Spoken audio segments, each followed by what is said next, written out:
אז אנחנו נמצאים עכשיו בתערוכת פורמנקסט, ופה אנחנו יכולים לראות את הדוכן של חברת פורמלאבס. אנחנו כבר רואים פה את הפתרון של מדפסת ה-SLS של פורמלאבס, הפיוז 1 פלאס. לידה מכשיר הטיפול באבקות, המכשיר הזה נקרא SIFT, ולידו יש לנו את המכשיר שבעצם עושה ניקוי אוטומטי של האבקה מהחלקים, שנקרא בלאסט.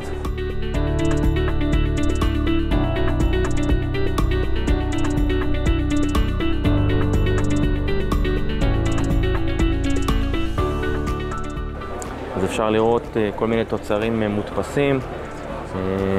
גם פה זה שילוב של כל מיני חומרים, כל מיני תוצרים, אם זה TPU שהודפס בפיוז, או חלקים שהודפסו בפורם 4L, שילוב של פולימרים שהודפסו בטכנולוגיות שונות, ואנחנו רואים שזה ממש מרכיב מוצר שלם. כפתורים, הכל מאוד מקצועי, ברמה מאוד מאוד גבוהה. אנחנו יכולים לראות כאן עוד חלקים שהודפסו בפיוז.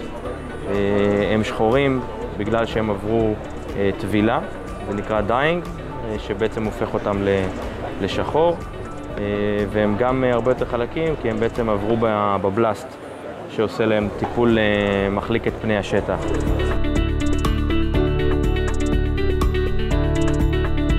כאן אנחנו רואים את הפתרון החדש של פורמלאבס, פתרון הדפסה של חלקים בעצם משרף, פורם 4L, המדפסת הגדולה של פורמלאבס.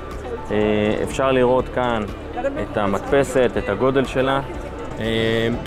כאן יש לנו את המכשיר שטיפה, את הפורם ווש, שזה בעצם המכשיר ששוטף את החלקים ומנקה אותם לאחר ההדפסה.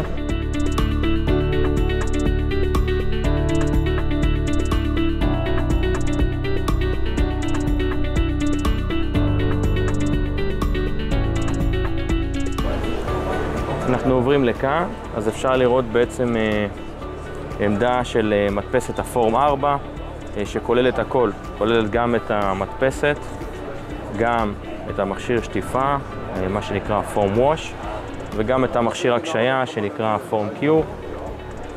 הנה, נפתח אותו. ובעצם זה פתרון שלם שמאפשר לנו להדפיס חלקים ממגוון רחב של חומרים, חלקים באיכות מאוד מאוד גבוהה.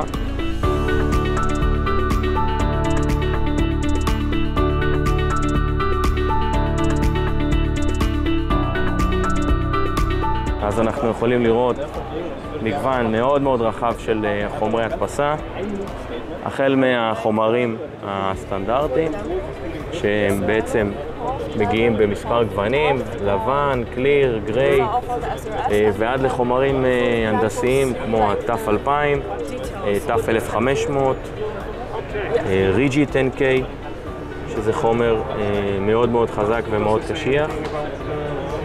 ובאמת המגוון של החומרים הוא מאוד רחב, וההחלפה בין חומר לחומר היא מאוד מאוד פשוטה ונוחה.